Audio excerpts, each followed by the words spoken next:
I guess that's me, right? I think so. Andy Murray. Chuck DeMore. Nice to say hi. Thank you for coming.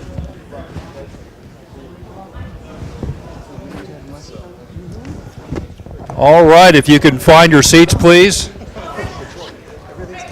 If you could find your seats, please, we'll get rolling here real soon.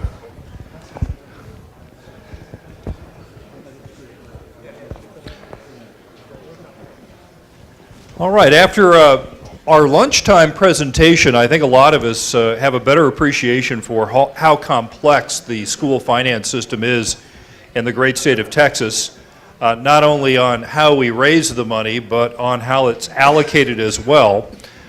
This panel is really going to focus on the raising the money part, and it's going to especially drill down on property taxes in Texas, especially as they are associated with schools, both the maintenance and operations, as well as the portion of the property taxes that go to pay for capital construction and paying off those bonds. So joining me today, we've got four distinguished panelists. We're going to first hear from Dr. Tom Oliverson, who is a member of the Texas House of Representatives. In fact, he's on the House Administration, Insurance, and Public Health Committees. He's a practicing anesthesiologist and a partner with U.S. Anesthesia Partners.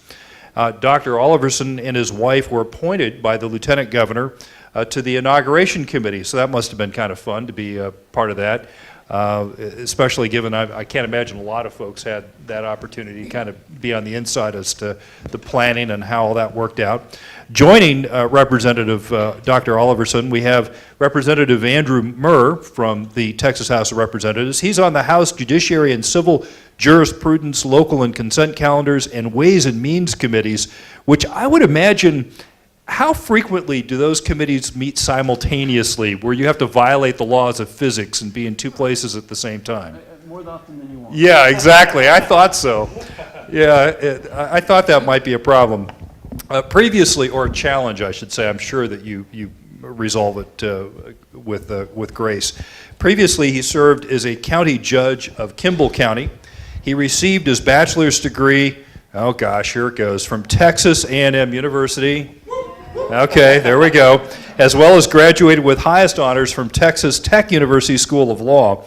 In addition, he's earned his teaching certificate. So when did you do that in the middle of all those things? I did that as part of my undergrad. Oh, okay. So I actually went to college to be an ag teacher. Ah, that's fascinating. Then you went on to get a law degree. Apparently, the students were less motivated to learn under my command. Oh my! All right, very good. Joining the two representatives, we have Dr. Dean Stansel. Now, Dr. Stansel has been associated with this remarkable publication that I've been interested in for quite a while. In fact, I think I became acquainted with it when I was still a lawmaker out in California, and it was one of the things that made me interested in Texas. It's like, what is it about those Texans that they keep getting this liberty thing right, and California is usually so far at the bottom of the rankings. So you've moved recently, though, from Florida to Texas. That's right. Yes, I'm a new Texan. Yeah, so from a state that usually ranks fairly high in the Liberty rankings to a state that ranks even higher in the Liberty rankings, right? They're right up there, neck and neck. That's good. So if you were to move to a state with even higher Liberty rankings, assuming these two gentlemen don't do a better job, what state might that be? I think we're down to New Hampshire at this point. It's too cold there. Yeah, I was going to say their weather No up chance. there stinks, so I think you better just work to help make I'm gonna Texas stay put, better. yeah. So Dr. Stansel is a research associate and professor at the O'Neill Center for Global Markets and Freedom. Prior to entering academia, he worked at the Cato Institute. He's the primary author of the Economic Freedom of North America Annual Report. That was the report I was referencing. Academic publications of his have appeared in the Public Finance Review, Review of Law, and Economics. He's been cited in numerous publications, including the Wall Street Journal and the New York Times. He got his bachelor's degree from Wake Forest University and his PhD and master's in economics from George Mason University. And last but certainly not least, because he's a colleague of mine, who long ago I gave up trying to beat him in our friendly word count competition here at the foundation, because he just crushes everybody in word count. Doesn't necessarily mean the words have higher quality, but certainly in the quantity, he destroys all of us routinely. That's Dr. Vance Ginn. He is the director of our Center for Economic Prosperity, and he's the senior economist here at the Texas Public Policy Foundation. Before joining the foundation, he taught at 3 universities and 1 community college. He successfully published peer-reviewed articles in academic journals such as the International Trade Journal and the Energy Economics publication. His public policy research on critical issues such as commentaries on, for example, energy, especially oil and gas industry, have appeared in major media outlets. He received his BBA in economics and accounting and earned a PhD in economics from Texas Tech University, Dr. Vance Ginn. So with that, I think we're going to hear from each of you for 3 minutes, and you're going to give kind of an opening discussion to get us going, and then we're going to have a discussion amongst ourselves and then throw it open to the audience. And so let's start then with Dr. Oliverson about what education funding source best supports Texas prosperity. All right, thank you, Chuck. I appreciate the opportunity to come here and to spend some time with everybody today, and this is a very good crowd, so I'm really excited about this.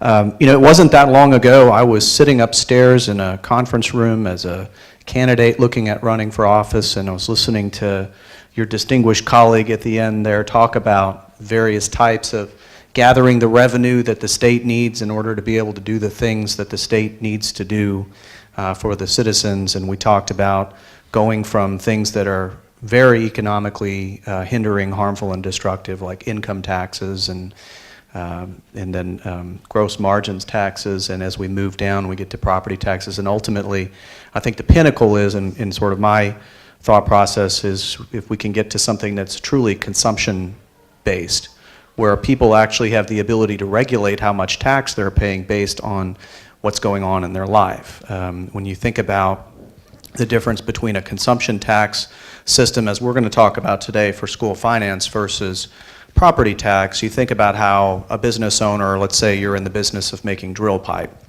and there's a downturn in the market because oil becomes, let's say it falls below $40 a barrel again. And your business isn't really doing a lot of business. At the end of that year, you're still paying your property taxes on your factory and your warehouse, and there's nothing you can do about it.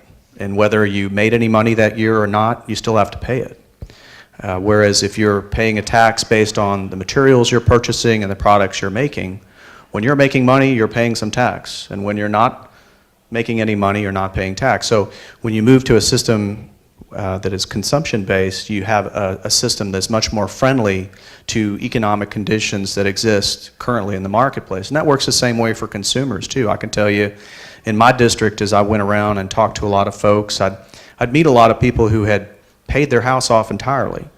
They didn't owe anything other than what they owed to the county and the school district and everybody else at the end of the year in the property tax. And it went up every year. And it was getting to the point that them being on a fixed income, it was becoming less and less affordable for them to stay in their house.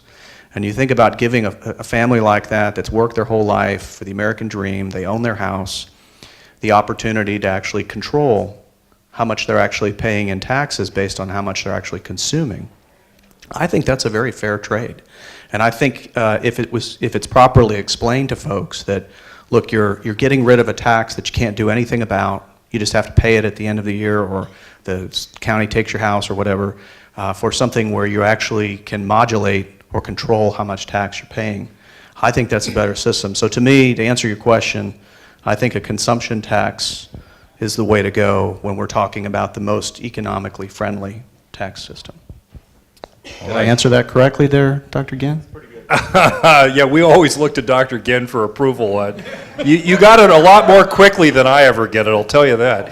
So Representative Murr, you've heard from the good doctor, your colleague. What do you think about this?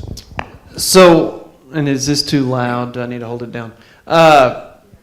In contemplating the process of of school funding, of education funding, I tell everyone that we've always got to distill it down, break it into two parts. And I get approval from Dr. Ginn with that concept. You have a revenue side, and then you have a spending side. And right now we're talking about the revenue side. And since we are constituent driven, I mean, all of us represent people in the state of Texas. And we get a lot of phone calls. And I will tell you, in my part of Texas, I get a lot of phone calls, and people would call up and say, Andy, I need you to reduce my property taxes. They're out of control. I can't pay them. The state needs to step in and do something. And I would remind folks the fact that our Texas Constitution prohibits the state from collecting property taxes, and so that all of those assessing their property taxes are local entities. And then we can go to the economic side, which we're going to talk about in a little while, and you look at a pie chart of the composition of your property taxes, and nearly everybody in here got their bill recently. So they started coming out in October. And when you look at that, the average statewide is about 54% school spending. And so that's collected by our school districts. You also look to the state constitution, and you see that Texas is supposed to provide a free public education for our youth. So if one wants to grab a bull by the horns, you take that big giant chunk of the pie and say, let's tackle that. And that's what drove me to file legislation during our special session to abolish the process of funding it through ad valorem property taxes. And we can talk about that a little bit more. But that is a driver of what makes everybody tick. And whether we like it or not, human behavior is driven by the almighty dollar. And every once a year, we all get frustrated with this big tax bill. And if the state of Texas is going to step up and make a paradigm shift of how that's done, now is a good time to have a serious policy discussion on that. And I also digress back to the current system that we have in place started in '94. We all call it Robin Hood, or the recapture methodology that we follow. And we can talk about how that's not really working for us either. And how we've gone from maybe $130 million in 1994 to approximately $1.6 billion that we're now pulling from the local level, and then we are redistributing that wealth to the rest of Texas. And that's not the way to do it. Dr. Stansel. Yes, sir. I'd like to focus on the 3 C's: control, choice, and competition. So here in this country and here in the state of Texas, we have essentially a decentralized system, or a federalist system of government. We have a system in which hundreds, and in some cases, in some states, over 1,000 local school districts have the opportunity to use the local knowledge of local elected officials and parents who have input into the process to set local policies at the local level, to set tax rates, and to make those choices that are appropriate for the unique situations in those individual local communities. That local control enables parents and taxpayers to have choice.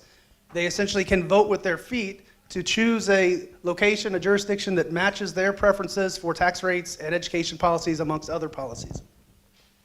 That choice then leads to competition, because each individual local government, be it a school district or a city or a county, essentially has to compete for you and your tax dollars to get you to choose their locale to claim as your home. So for example, if taxes in here in Austin are too high and schools are too bad in some people's opinion, people have the option to do like Vance did and move to Round Rock, or to do like a family in a recent Austin American Statesman article did and move to, I hope I'm getting this right, Buda, B-U-D-A, I don't know if I'm pronouncing that right. Buda, sorry, oops, all right. Or a host of other suburbs. In Dallas, where I live, there are literally dozens of suburbs. We just moved there about a year and a half ago, and the real estate search was complicated, to say the least. Ended up moving into the city of Dallas, actually, but anyhow, but we homeschool, so we're not sending our kids to those schools. But I digress. All right, the other thing I want to add, though, in addition to the 3 C's of control, choice, and competition, is that clearly taxes here are too high.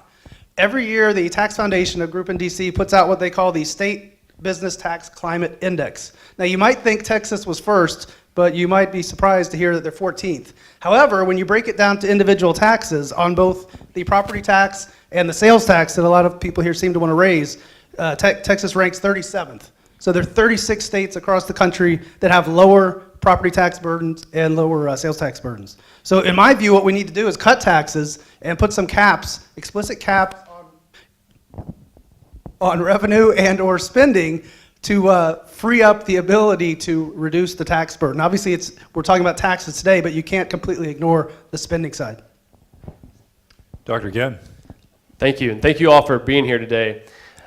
So imagine that we had a school system where you could take your child to wherever you wanted to be. Imagine that you took whatever spending that would take to the cost of providing that education. That's what you would determine first, and then you would determine what the tax system is that you would use to fund that spending. I don't think we would have the system that we have today, where you use property taxes with which to fund that system. We also wouldn't have the school finance system, which is a Band-Aid upon Band-Aid approach that was mentioned during the Texas Supreme Court. And by looking at the system that we have today, we've got to have something that's fundamentally different so that we can stop the broken system that we have. When you look at property taxes from 2000 to 2015, property taxes are up 130%. Population and inflation are up 80%. So they're rising at a rapid rate. Representative Murr mentioned that we need to get rid of M&O property taxes, and I think that's a good start. But when we look at, and that is about 54% of all property taxes that are collected statewide comes from, and that's about $28 billion, if you're going to put a number to it. But the problem is that we need to look at the growth rates. So from 2005 to 2015, the average annual increase in property taxes was 4.9%. All right? But then we have different types of jurisdictions. You've got your school districts that increase 4%. You've got your cities, which is about 5.6%. You've got your counties that increase 6.3%. And you have your special purpose districts, which are growing at a rapid rate statewide, growing at 7% on an average annual basis. So while we can get rid of about half, 54%, of our overall property tax burden, that's not the one that's growing at the most rapid rate possible. So how could we then bring about the most economic prosperity to build on the Texas model that's created 23% of all new jobs created since 2007? Nationwide, all jobs have been created here in Texas. There's more that we can do. There's more that we can do on the spending side, where dollars can follow the child. We don't know the actual dollars that we're spending. We just know how much that we spend on education, right? If we figured that out and figured out a way that we can really educate our students and get better graduation rates, look at outcomes, not just how much we spend. Look at outcomes. Then we can find the better approach to taxation to provide more human capital, provide more economic prosperity, and really provide the model for the rest of the nation and even the world. Wow, you can now see the passion that Dr. Ginn brings to the problem, which is why he wins the word count competition all the time. I'm not bitter. I'm not bitter at all, though. So let's talk about the advantages and disadvantages of the property tax system in Texas. There's an old adage that whatever you tax more of, you get less of, right? So in the case of property, if you have higher property taxes, generally speaking, that means it's going to depress the value of real property. If you reduce those rates, then you're going to see probably an increase in property valuation. So there's one factor. Another factor is it's really easy to collect property taxes, right? If people don't pay, you just take the property. A little different than, for example, sales taxes or income taxes, where it's more difficult often for government to enforce those. So who wants to take it first? What are the advantages and disadvantages of the property tax system specific to Texas? I mean, so one of the things I know Dean's going to say, at the local level, if you have a local property tax, then that should be closest to the people. That government's best, that governs the least, that's closest to the people, right? And so property taxes are close to the people. You know what the services that you're getting that are being provided by those local property taxes. And so what we like to do in economics is compare what's called deadweight loss. What's the loss to to society by having these property taxes in place? And so some would say the property tax would be less than having a sales tax. But the issue is that in Texas, we have more than 4,100 local taxing jurisdictions across the state. It's not a comparison of one property tax, which is unconstitutional in Texas, versus one sales tax. It's 4,100. So in Round Rock, where I live, I have 6 different property taxing jurisdictions. It's not that I just have to go to this or Round Rock Independent School District and say, okay, here's their tax rate. Let me determine why they want to increase it. I've got to go to the Williamson County, right, and 4 others to try to determine exactly what that tax rate's going to be, and then look at my appraisal.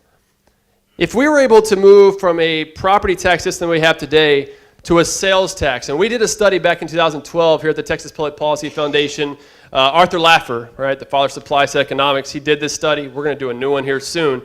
But he showed that we could replace all property taxes with an 11% sales tax by expanding the base, by including services that are taxed in at least one other state, and including the sale of property.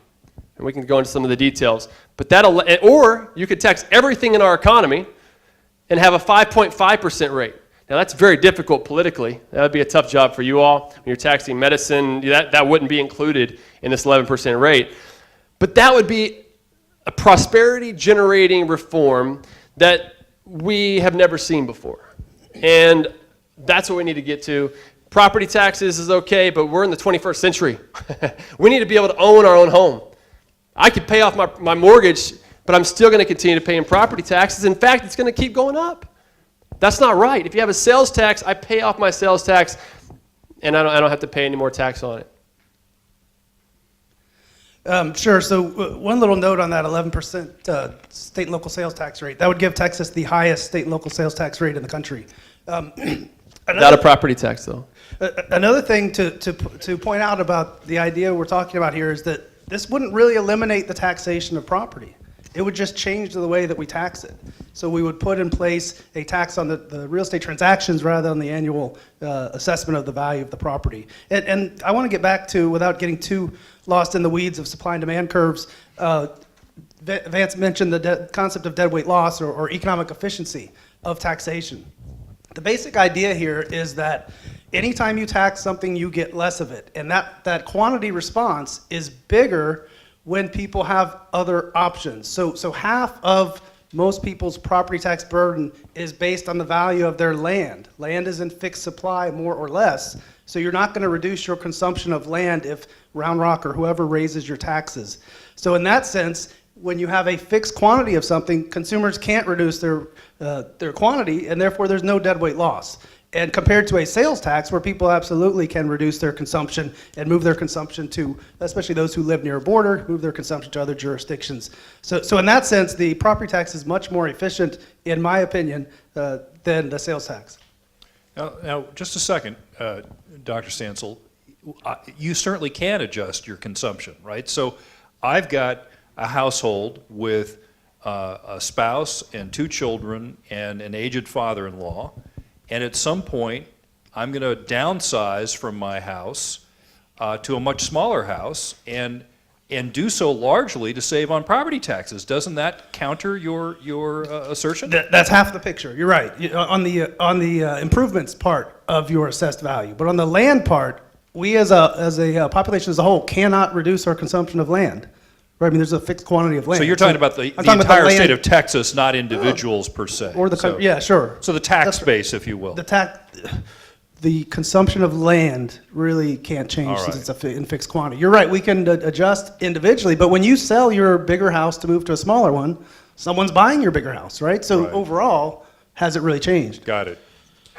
Representatives, do you have any comments about the strengths and weaknesses of the property tax system that you've inherited? Well, one thing I would like to do is have my constituents call the professor, since in your analysis of talking about having a property tax-based system is better than looking at an alternative such as sales tax. Now, we all talk about sales tax because that's one of the largest revenue generators for the state overall for revenue. And so when you look at, say, I have folks that reach out to me and say, I want my share, my property tax burden to go down, we naturally, instinctively look around and we say, well, sales tax is the biggest generator that the economic driver of Texas has, so that's where we go to it. And the legislation that I filed to try to make people think about this during the special session, it did not eliminate INS, and that's something that we can talk about separately. But if you take M&O off the table today, that's about $23 billion across the state. Now, that amount's going to change and fluctuate a little over time, but at $23 billion, so if you're not trying to talk about the spending side, and Dr. Ginn nodded his head earlier that that's another complicated discussion to have, then you look at $23 billion of replacement funds that need to come in to offset that, and that's where you turn to sales tax. Now, if you do that without any exemptions at all, it takes it to about 12%, or about 14% when you start counting in the local options. And so that is where you want folks to sit down at the policy table, and I'm talking about legislators, to say, if you choose to consider that option, then do you want any of those exemptions to remain? Which industries have done a very good job over time of exempting their participation in the process? I think that's something that we want to ask ourselves. And I'm not really talking about bread, milk, and eggs. I'm talking about entire industries that have chosen to be outside the model of the sales tax that we collect. And then finally, I go back to Robinhood. And I know that's not a focus that we have today, but when you talk about the distinction between sales tax and property tax, we as the state of Texas have inherited a policy started in '94 to use Robinhood to recapture funds from wealthy or property wealthy school districts and then redistribute those, and I actually use Obama-style redistribution of wealth to other school districts around the state. And we're doing that to the tune of about 8% of the revenues that we're going. So we started at 2%, we're moving to 8%, and linearly that model continues to grow. And I don't see another way to blow that part of the system up unless you sit down and really say property taxes aren't working to fund our schools. And so that's where I encourage. Now, I don't have a PhD, Chuck, so I do defer to these guys because they study these books pretty good. And I'm just an ag teacher, so I have to play catch up on that a little bit. But I do think that if you think that Robinhood's not working because we keep adding school districts to it, and generally speaking, once your school district gets added, you don't get kicked back out. And so we started off with just a few school districts, and now we're climbing. And that's frustrating a lot of folks out there that are paying taxes now. And so I guess politely, I would say that revisiting the way we fund through property taxes needs to be considered. Interesting. Well, I appreciate it. I think just to sort of summarize, and I think Representative Murr and I are kind of on the same page. So the original question had to do with pluses and minuses. So I think that the biggest minus for the property tax-based system of paying for public education is exactly what Representative Murr said, which is the inequity in terms of how you go about collecting that revenue. You're going to have property-rich districts, property-poor districts, and because the state constitution requires us to provide a free and equitable system of public education, we have to rob somebody's piggy bank in order to make sure it's all fair. And so that, to me, is one of the biggest negatives that we have with the property tax system. And as long as we're continuing to fund a free and equitable public education system using that method, it's never going to be fair unless we make it super, mega, extra complicated, which is what we've got. And so to me, these issues are inextricably linked. You have a tremendously complicated, much more so complicated than it ought to be, system for funding public education. And a big chunk of the reason for that is because it's property tax based, and property taxes create tremendous inequity in the system that then has to be rectified. And so without trying to get my word count up too much, I would say that's a big thing. Now, sales tax is not a panacea by any means. There are negatives to that too. The one good thing about property tax is that it's fairly consistent revenue year over year. Sales tax can go up and down depending upon market conditions. And so you could have situations where, just like we at the state, we come every 2 years and sometimes we have a lot less money to figure out, well, how to pay all the bills than we had the previous 2 years. You could see that kind of volatility creep into the school finance system. I'm not too terribly concerned about that because we do have mechanisms already in existence that would allow us to basically account for that, those fluctuations to stabilize it. But I do think that that is definitely a drawback to the sales tax system. Other thing I would say, and this is just sort of a fundamental, red-blooded American thing, I guess, is that it just seems fundamentally wrong to me that I own a piece of property and I never really own it. You're going to tax me on that from the day I inherit it, if it's been a farm in the family name for many generations, from the day it becomes mine, I'm going to be taxed on it till the day I die, and there's not a darn thing I can do about it. So do I ever really own that property? Or am I always just basically a slave to the government as far as that's concerned?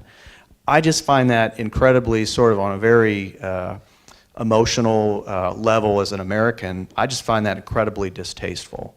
I would much rather be yoked as a taxpayer to a system where I'm in control of how much tax I pay, as opposed to somebody at the county or the school district basically assessing the value of my land and saying, well, you can't do anything about it other than just sell and move into an apartment, and then you're still going to pay it because your landlord's paying it.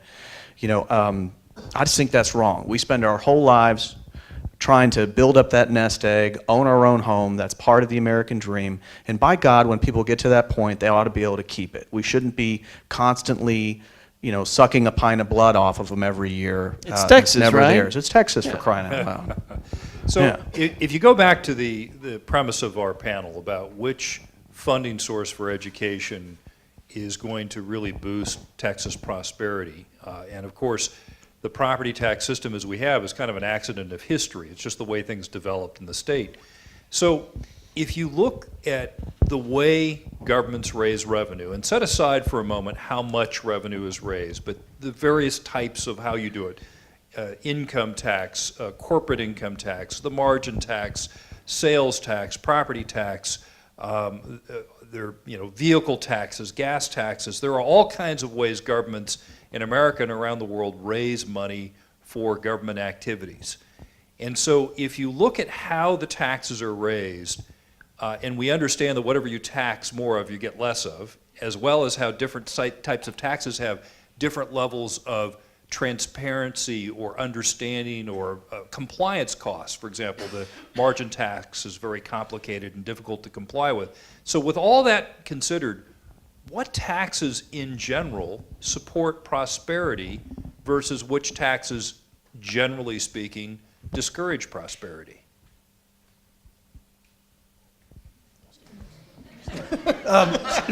Sure, why not?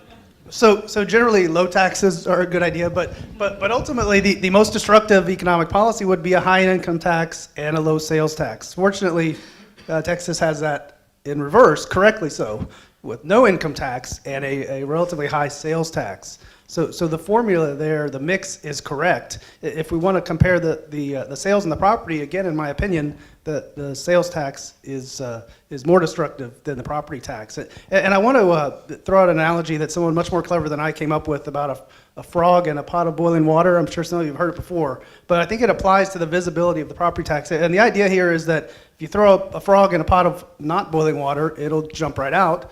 But if you throw it in, if you throw it in a pot of boiling water, sheesh, I knew I'd mess this up, it jumps right out. If instead you put it in a pot of lukewarm water and gradually turn up the heat, the frog will die eventually. So the point is that one of the reasons people are so angry about the property tax, as someone mentioned earlier, is we just get, every year we get that big bill and we see that huge increase or that huge amount we have to pay. It's a visible tax. And it makes us angry. And the reason that that's a good thing is because then we complain to these guys that we don't like this, or we complain to our local legislators that we don't like this and you guys need to do better. If you get rid of that and replace it with something that's relatively less visible, like a sales tax, I think that would be bad for voter awareness of just how big government is. Oh, that's an interesting argument. So the psychological argument, No pain, no dang, my taxes are high, I'm going to call Representative Muir, Right, no pain, no gain. Well, I'd like to expand on that, and I think one of the things, I heard Representative Murr talk about it earlier, and I'm with him on this. I think one of the things about the way we look at this in terms of getting rid of M&O but leaving INS alone is that I do want people at the local level to see from a property taxation standpoint just how much debt that local entity is taking on. We talk a lot about, well, why does this school district need a $58 million football stadium? But the reality is that the participation in the election when the bond is put up is pretty darn low. And a lot of times these things get sold on the basis of, well, we're not gonna have to raise your taxes to do it. It's just such a small part of what you pay, right? And I want it to be a the whole enchilada. I want it to be a big part. I want the only part of property tax when it comes to your school finance to basically be the debt load, whatever it is that they want to borrow. And then that way, now people get a little more stirred up about, well, okay, I guess we can have a $58 million state. Well, wait a minute, you're going to double my property taxes to do that? Well, that's not the same as not raising my taxes. I'm not so sure I want that now, so. So I concur with the good doctor here and in the assertion that when we distill it down, and you've got to break things down into elements in order to have a serious policy discussion and have policy makers pay attention to it. So when we talk about M&O and INS, I assume everybody in the audience knows what that means. But you have maintenance and operations, and that's what we're talking about, making the schools work and run and paying your teachers and making the buses have gas and have working engines. When we talk about INS, interest in sinking, we're talking about bond indebtedness. And what better way to clear that up for the average person that pays taxes than to see 100% of their property tax statement shows only their school's bond indebtedness? Well, then I'd be pretty proud to live in a school district where there wasn't bond indebtedness. Versus that would actually be a driving force in which neighborhood to live in or which school district to live in. That we don't necessarily have that discussion now. And I know that's sort of a side discussion from the overall aspects of it, but I still go back to, if you don't change the current system and find another way to fund schools, then Robin Hood will continue until you rely upon a court ruling to change the direction in which we've gone. And we've relied upon that for almost a quarter of a century. And so we've gone from 2% revenue under Robin Hood to 8%, and we're going to just continue to rise. So at some point, we will have to depend upon the outside force from our judicial branch in order to even stop and think about that. So I think when you look at the economic data, it's clear that we should never have an income tax, period. Never Agreed. have income Agreed. taxes. When you look at the states with the 10 highest income taxes nationwide, with California being number 1 at 13.3% versus the top 9, and then the 9 states without a personal income tax, those 9 states without an income tax, being Texas and Florida and so on, far outperform economically than those states with the highest income taxes, right? And some will say, well, it's part of their weather and everything else. But I mean, you could break it down in a multitude of ways, and that's just not the case. We do not need an income tax in Texas. A sales tax is important on a number of different levels, but one is you're able to make the decision whether to consume. There is this idea that those who rent aren't paying the property tax today, which is a myth, right? They pay the property tax in the form of higher rent. We pay higher prices for all the goods and services that we purchase because of property taxes, right? It's all passed on to us. It's the one reason why we need to get rid of the margins tax.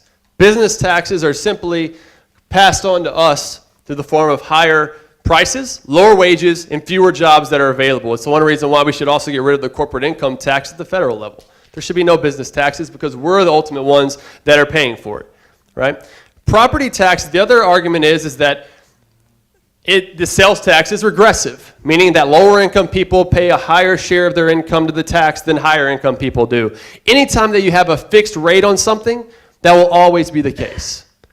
Property tax, if you look at the Texas Comptroller's report, tax incidents and tax exemptions, it'll also show that the property tax is regressive.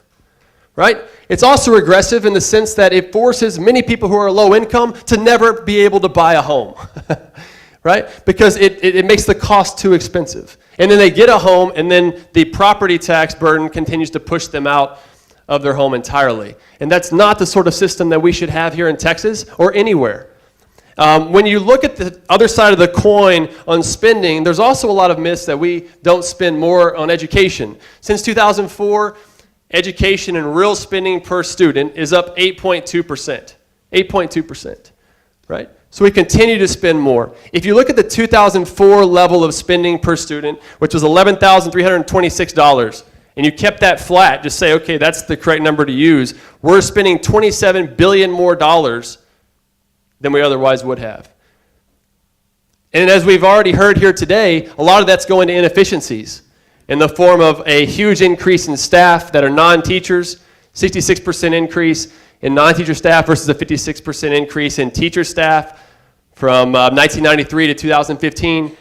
There's a lot of inefficiencies, and what we want is more dollars to go to the classroom that are best meeting those unique needs of each student. And if we can get that, then we can also allow for a more efficient tax system over time. Because one thing too, there's this idea, well, sales tax goes down a lot during downturns, but you know what? It comes back the fastest during upturns. So this idea, well, it's just too volatile, doesn't hold much water. So how do other states do this? I'm struck by the fact that we have 50 laboratories of democracy, and other states have grappled with this problem as to how do you fund education, how do you fund public education. I suppose you could have a mix of general revenue coming in directly from the state versus local support, but the problem you have with local support, as we've seen, is because of disparities in wealth and property values, you end up with vastly different resources at the local level that then end up getting into the classroom. So how do other states fund this, and have you seen any models that are particularly interesting or things to avoid that Texas ought to take a look at? I would just say, as a general disclaimer, I think we're all in agreement that income tax is not the way to go. And so that would be the one we would exclude, which my guess is that's a fair number of states that probably fund public education with some portion of income tax. I would add to that before I think both doctors may want to chime in, because y'all have done some research and studied this, is that it appears that nearly all states use some level of formula of local property taxes or local funding and then state revenue to fund education. And I don't know of any system that uniformly eliminates completely all of those. And I know that there's been discussions in a number of jurisdictions to do just that. But I think there's been a formula. And oftentimes you've always heard of a stool. And we've heard that historically described as a three-legged stool. Well, Texas doesn't have a three-legged stool. We kind of have a one-legged stool. But it really is a two-legged stool depending upon your view of sales tax and property taxes. And so I think most of those models have used that three-legged or two-legged stool. But I'd be curious to know what level of research that y'all have delved off into this. So we're working on this during the interim. We're going to put out another study, hopefully in the next few months, looking at researching other states. Also what we can do here in Texas, how we would move from a property tax funded system to a sales tax funded system, what that rate might be, if it needs to be updated from that 11%. Now that 11% of course includes the state and local portion, which is 8.25% today up to 11%. That's not the 6.25% state to 11, that's both of them together, right?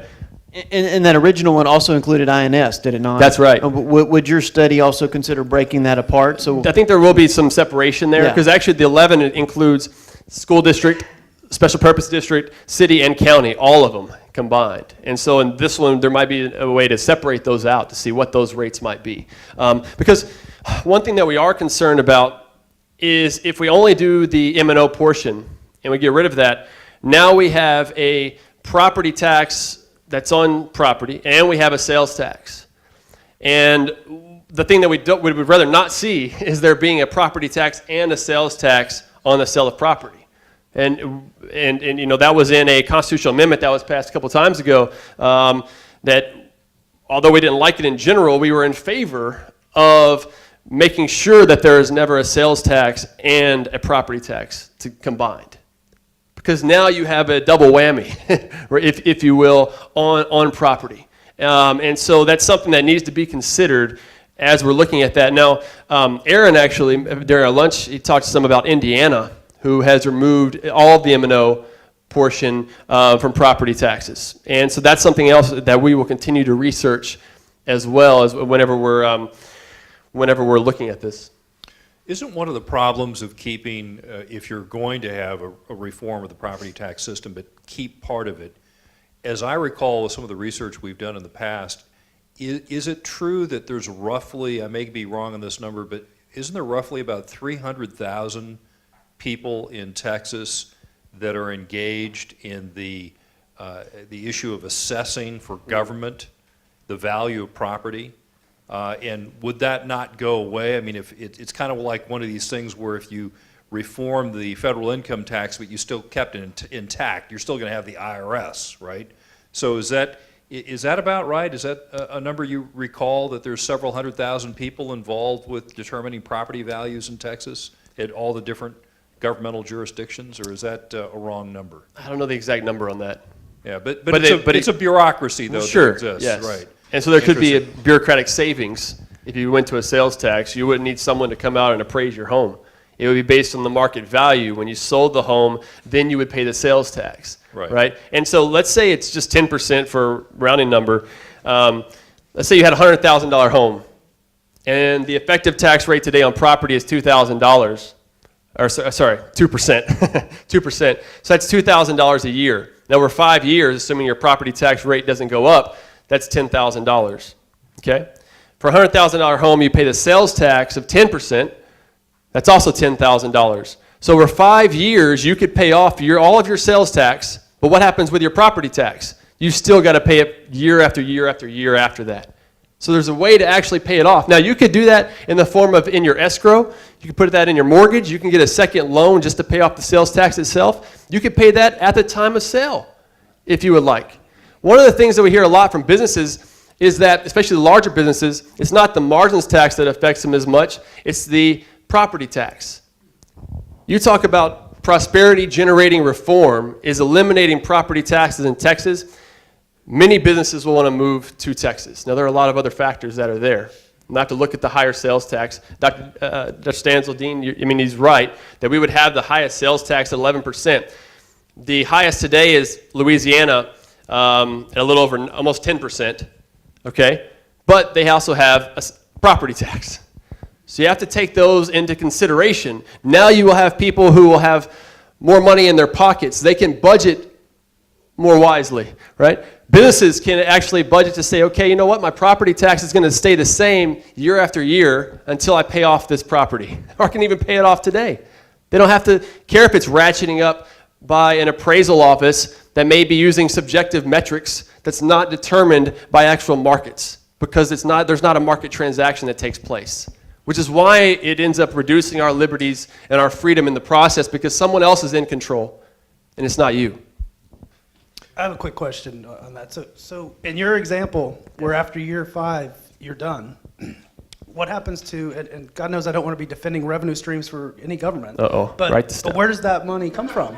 Yeah. So if all of a sudden after year 5, there's no longer any revenue being generated from that, doesn't that mean there's a shortfall for education spending, or am I missing something here? No, because there's more sales, right? You can also have more sales of businesses. Businesses want to build their property there. You have residential sales as well.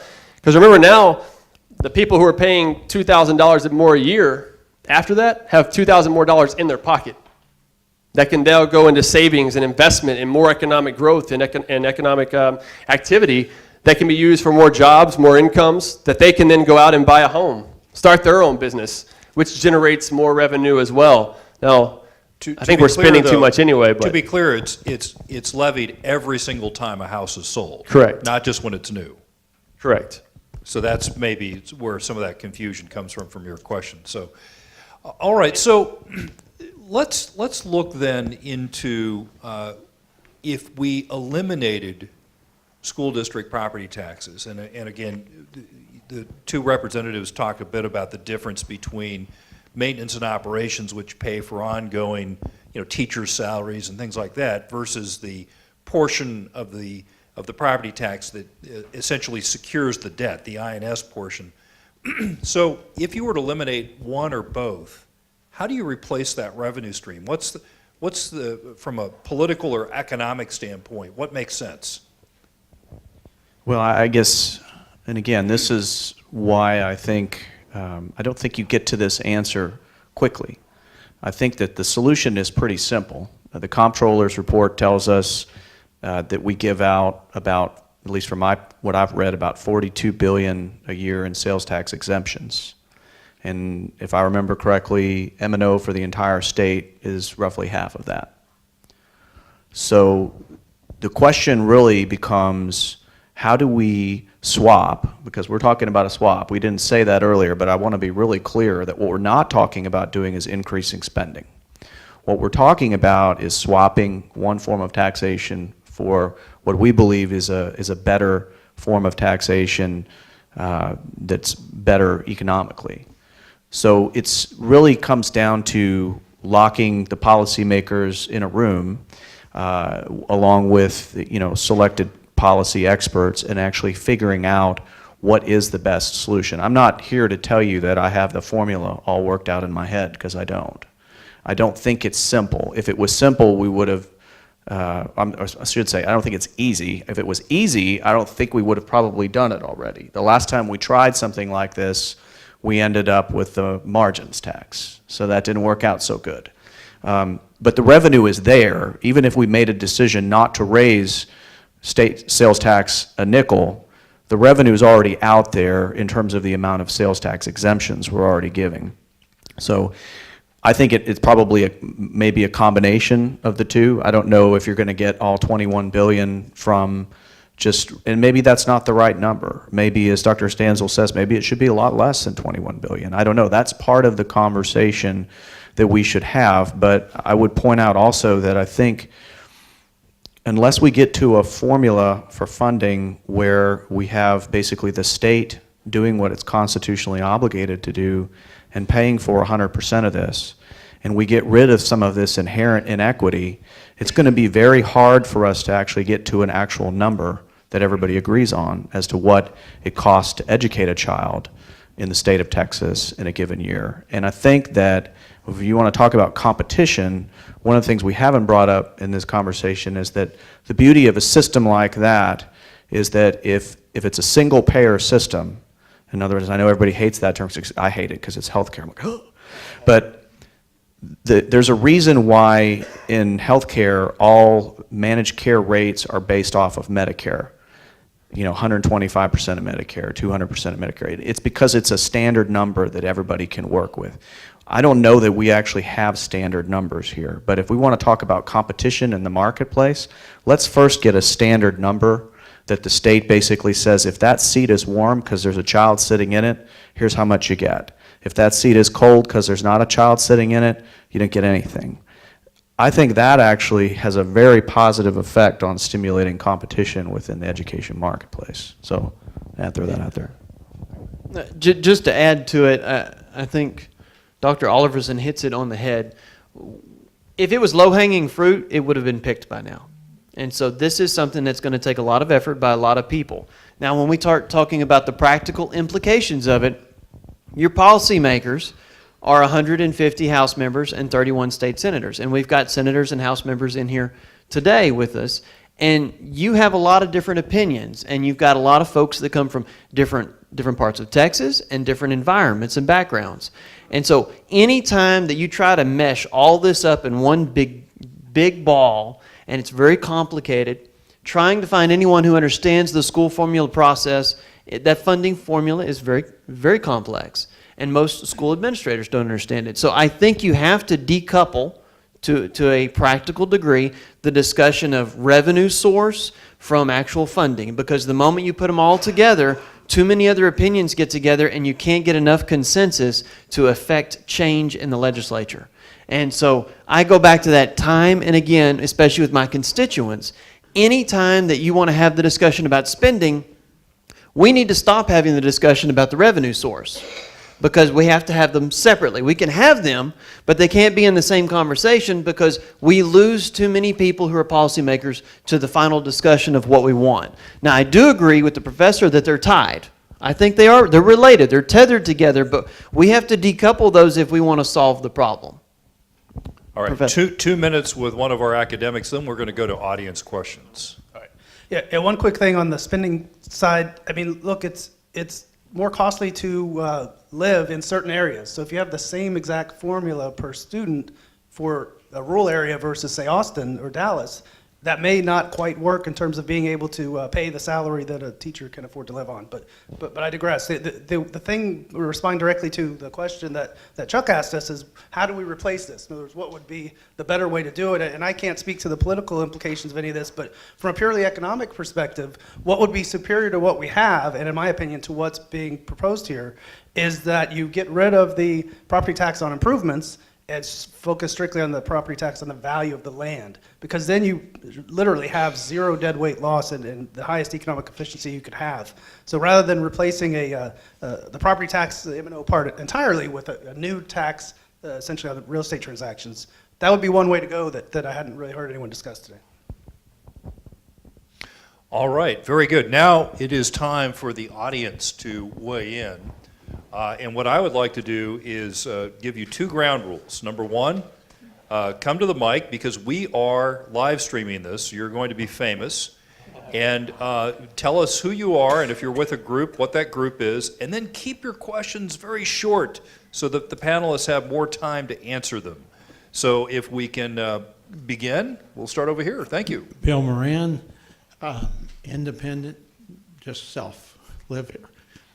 My question really is on the revenue side, regardless of whatever the choice is or whatever the alternatives are, how about one of the things first is indexing, be it the property, whether it be property tax local or whatever. Wouldn't that be a first step? You mean putting a cap on it or something, like cap on the growth or a cap? Yeah, exactly. I like that idea. Regardless. Yeah, I mean, that's something that we've looked at is on structural reforms to property taxes, is that if you have some growth rate in revenue above a certain threshold, right, is that there would be an automatic rollback election. Is that what you're talking about, where you can have a vote on it? I'm talking about indexing the value Oh, okay, like for a CPI. I don't care whether it's real estate or whether it's property tax or sales tax. If the value is indexed, it limits both what Yeah, it's locally essentially can what be, would happen here. and it yeah. also limits what you're going to get in sales revenue, Sure. probably. Tax revenue, if it's that alternative way of taxing, correct? Could be. Yeah. Very good. I think that'd be a good way to provide relief for taxpayers, is to essentially limit the amount by which your value can grow every year. All right, question over here. Bill Carver, Texans for Truth. If we get to the fundamentals of Article 1 of the Constitution that prohibits direct tax on an individual, you can have a guideline such that an individual may not be taxed if it jeopardizes their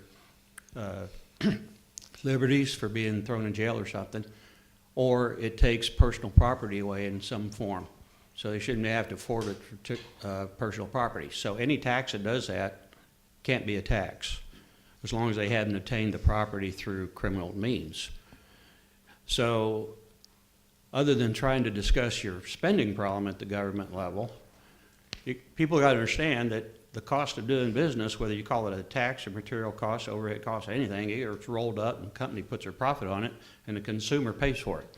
So the consumer always pays for the tax, regardless of what kind of name you want to put on it. But if you eliminate the problem where your constituents call you because they're going to lose their house, they can't afford the tax, they're going to be thrown in jail for not paying a tax that's directly on them. If you put that rule in place, then you can do all kinds of discussions on how to form paying for the government out of an economic process. Because there's many forms of income tax, many forms of ad valorem taxes, and we always play games on which form can do what when. So you get rid of that and just say, the government has to be funded out of the economic process. Go find a way. But you can't tax the individual in the process of getting there, so that once you buy a home, it's yours forever. And if you don't pay a tax, an income tax, you can't go to jail. You've solved your constituents' problem. So you got to identify what you can't do before you can go identify what you think you want to do. One of the representatives want to take that on, or Dr. Stansel, you have some ideas too? So it sounds like you'd be in favor of getting rid of all taxes, right? No, you have to fund the government. Okay, but I was going to agree with you on that. Okay, sorry. No, I think you're right. Which we already do, right? All right. My turn. Gil Robinson with Our American Initiative. The idea about the sales tax on real estate transfers. This question is partly based on an understanding that I have that might be wrong comparing other countries. 30 years ago when Japan was going to take over the world, there was a big bubble there.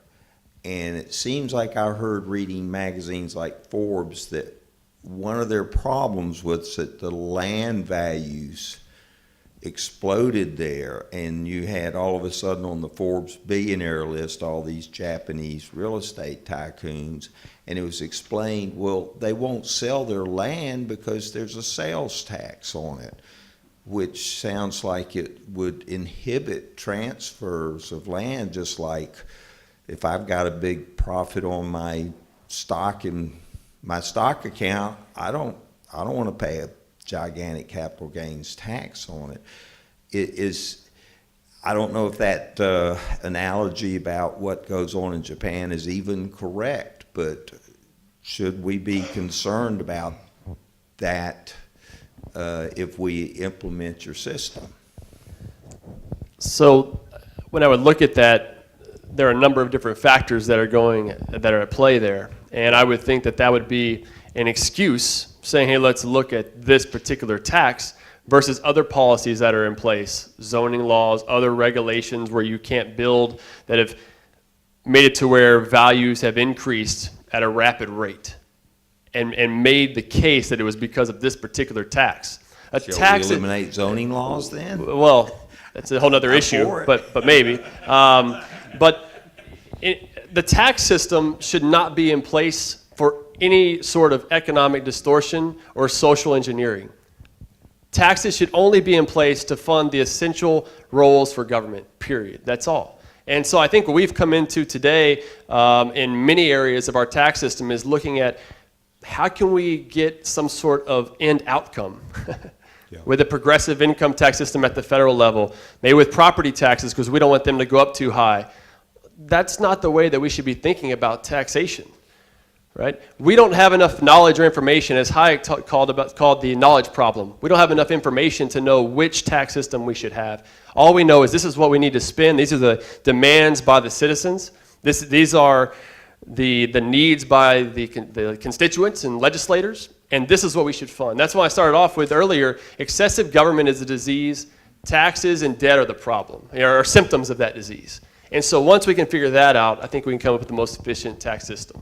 If I could chime in real quick, I do think somebody needs to review the practicality of applying a fee or a tax to a real estate transaction, because a couple of cycles ago there was a constitutional amendment that was approved by voters and has language in there to that effect. So I'm going to ask someone who's an expert on that to chime in, because that may already be prohibited. So to get there would require additional legislation passed by 2/3 of the House, 2/3 of the Senate, and then voted on by the people of Texas. So that may be a practical part of that discussion process, and that's a high hurdle. Yeah, that wasn't my question. My question, would this tax be even more distorting than what we've got? Okay. But yeah, I do remember that constitutional amendment, which was all for that by the real estate agents. Yes. I just want to briefly say I agree with you on getting rid of zoning. I don't know if that's what you were proposing. It could be a good idea. That's a different panel for a different day, yes. All right, over here. Thank you. My name is Steve Gerson. For Dr. Oliverson, I was struck by the terminology you used in your opening remarks about the unfairness of the property taxes to, say, a drill pipe manufacturer when the price of oil has gone down to $40, and saying that he had to pay taxes on the property taxes no matter what his profits were. And I guess you said the words, when you're making money, you're paying taxes. That was in support of the consumption tax. And those words sound like a support for an income tax. I mean, that's basically a fairness. If you are making money, you'll be paying taxes. If you're not, then you wouldn't be paying those taxes. Yeah, so let me clarify that. So what I meant by that statement is just that when you're paying a property tax as a manufacturer, you're basically paying a fixed tax if you're, whatever industry you're in, regardless of whether or not that market cycle is favorable to your business or unfavorable to your business. You have no way to adjust it up, you have no way to adjust it down, and so it's not sensitive to the market conditions that are in operation in your business. That's one of the problems with the gross margins tax, right, is that you're being taxed based on how much revenue comes in, not necessarily what your profit is or what your take-home is. And so, again, contrary to the idea that we're talking about an income tax here, what we're talking about is a system of taxation that is more responsive to changes in market conditions for a business owner. So in other words, at the end of the year, you don't have this fixed cost in a year where you've had to lay off a bunch of employees and you're barely struggling to keep the lights on. You don't have this enormous fixed cost of the property tax at the end of the year that you also have to factor into that. But wouldn't the income tax then be a solution to that? Because that's the marginal tax. You're making money and you're paying taxes. You have a bad year or a bad cycle, you're not paying taxes.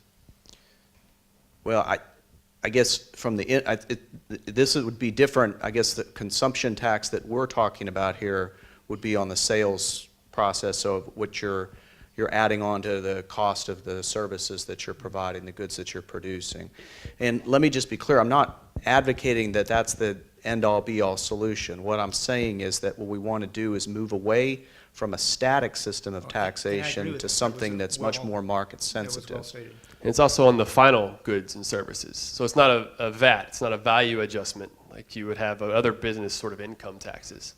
So it's on that final good that you pay for whatever that good may be.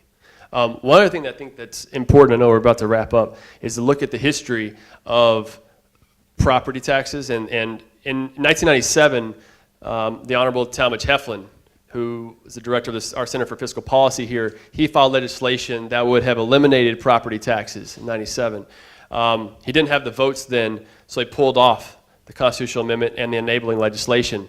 But what we're seeing now is a movement to having some sort of structural reform to property taxes. We've seen that the last two sessions, really, and some were made the previous session.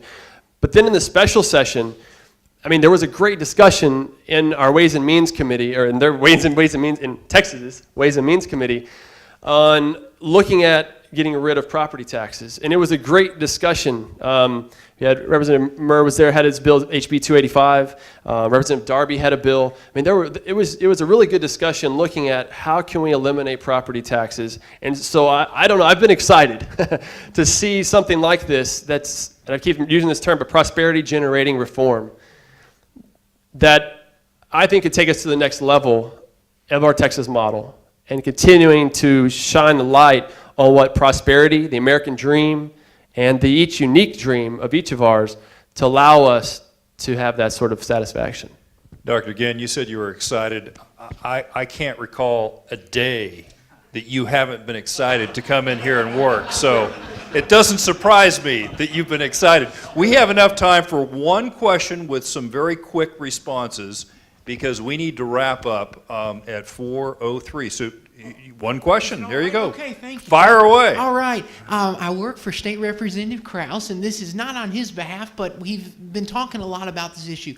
Senator Nelson said at a big briefing a couple months ago up in the district, she said, and I wrote it down, she said, I don't think the school finance issue is going to necessarily be solved during the session.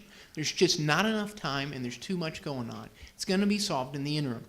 I wrote down something you said, Representative, I really appreciated. We need to lock the legislators in a room and with a couple policy experts. Senator Taylor was in that chair a couple hours ago talking about that committee that we know about.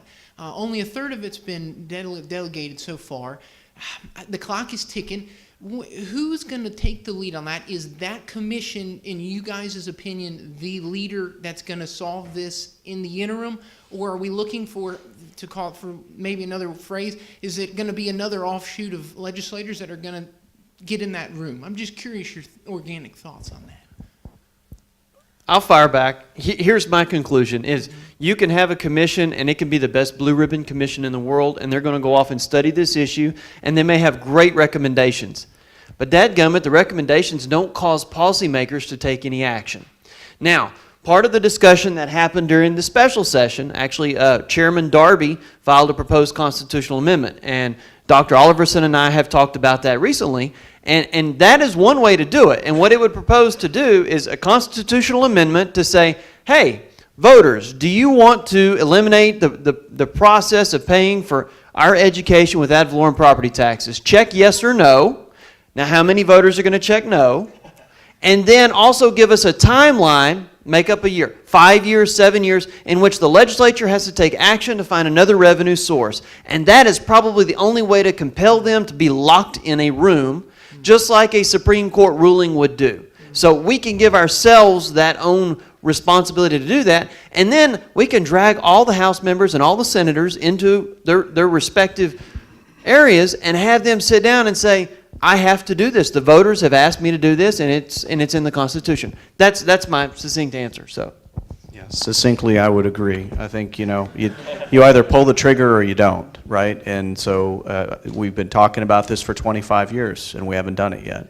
So until we actually jump off the cliff, or as Cortez did, you get to the New World, the first thing you do is burn your ships, right? We're just not going to do it. let's burn the ships. Burn the ships. I think a lot of taxpayers would like this idea of locking politicians in a room. No offense. Yeah, burning the room, right? Oh, wait a Yeah. minute. Yeah, let's not go there. All right. Well, ladies and gentlemen, thank you so much for your participation in today's panels and our lunch.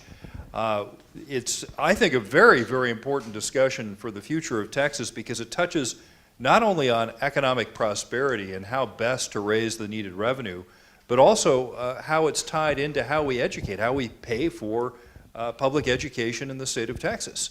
And each method of raising revenue has its pluses and minuses for both how we finance education as well as the economy itself. So following this panel, we are inviting you to a brief reception back up on the 6th floor with some of our wonderful lawmakers that have participated with us today on these panels. So thank you so much for attending this panel at the Texas Public Policy Foundation.